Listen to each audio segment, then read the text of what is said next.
Many people react to the thought of accent lighting with the response of, I don't want my house to look like a museum. But in my experience, if people are used to it and they've been around it for any length of time, they begin to prefer it to any other type of illumination. And it's really an agreeable system of boosting the light levels in your home. 2.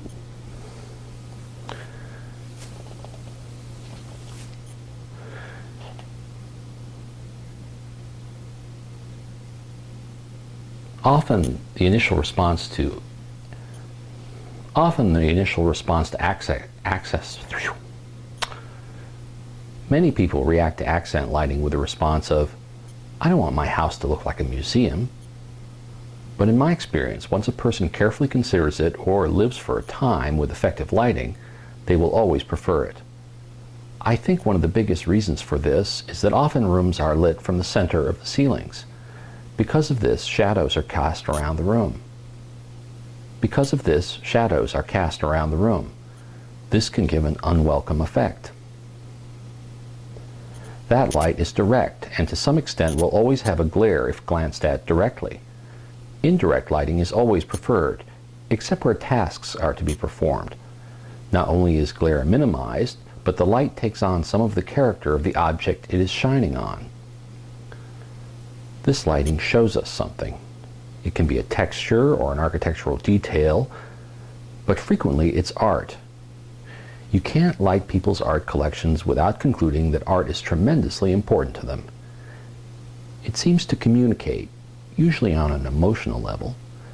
It's not necessarily that the communication couldn't be in words, but it isn't. Images are used, and that kind of communication uses a different faculty from language. It can seem to have a unique sense of feeling. Particularly with ancient works, it can create a link to the feelings of the distant past, both those of the artist and the subject. Lighting, especially art lighting, is a field with varied options. Unfortunately, it takes a skilled photographer to do just. Lighting, especially art lighting, is a field with varied options. Unfortunately, it takes a skilled photographer to do justice to the effect lighting can give to a room. The video clips I have here are just rough, on-site recordings of installations. Rough usually means no tripod. But this overview can help you to become more aware of lighting options and their effect.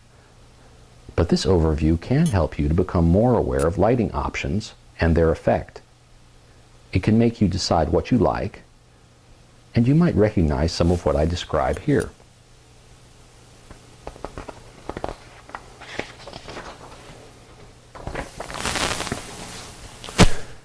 Even though I can only provide a superficial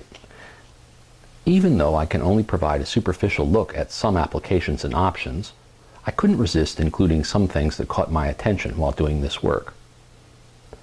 For example, this Chinese rug. It's unique to my experience. A raised silk pattern on a background of woven gold thread.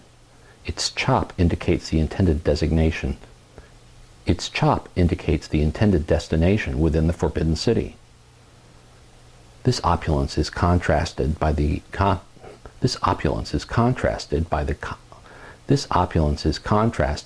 contemplative feel of the head of Buddha in the corner. The accent lighting emphasizes the worn gold wash to bring it to an attention level comparable with the exquisite rug. The owner used the same effect in this spectacular living room. Custom Japanese screens, outstanding furniture, original posters, and a display of antiquities are all highlighted by imported German track lighting. Take 2. Even though I can only provide a superficial look at some applications and options, I couldn't resist including some things that caught my attention while doing this work.